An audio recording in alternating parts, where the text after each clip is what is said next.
ऐसा है, आरएसएस ने तो कभी देश की जंग आजादी के संग्राम में भाग ही नहीं लिया।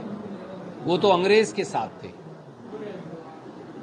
तो जो अंग्रेज के साथ थे उनको इतिहास की कितनी जानकारी है इसके बारे में तो वही जानते होंगे। मैं सिर्फ ये कहता हूं कि इस देश के करोड़ों लोगों ने जहां स्वतंत्रता संग्राम में योगदान दिया, उनके मुखिया महात्मा गांधी थे। मुझे मालूम है कि आरएसएस को महात्मा गांधी से नफरत है। मुझे मालूम है कि नथुराम गोडसे उनके वो उपासक हैं। इस देश में भी गोडसे बनाम गांधी की विचारधारा की लड़ाई चल रही है।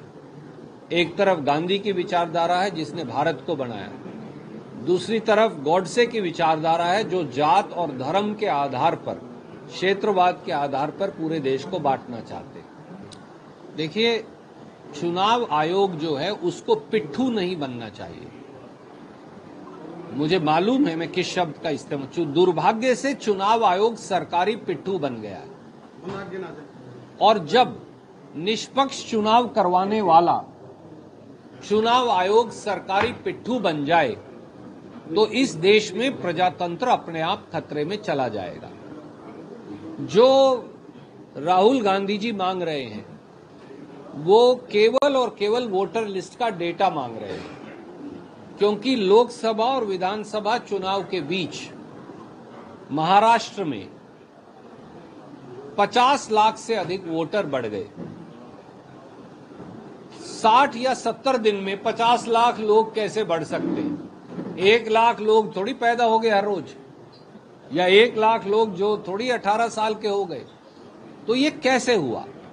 और कांग्रेस पार्टी की ओर से दिल्ली हाई कोर्ट में मैंने बाकायदा मुकदमा दायर किया। इलेक्शन कमीशन को हिदायत दी गई कि वोटर लिस्ट दें। उसके बाद जब ये हिदायत दी गई, आइए भाई साहब, उसके बाद बाकायदा चुनाव आयोग ने ये आदेश दिया कि सीईओ महाराष्ट्र हमें सुनवाई दे। तो 2 बार मैं बंबई जा चुका इस सुनवाई के लिए।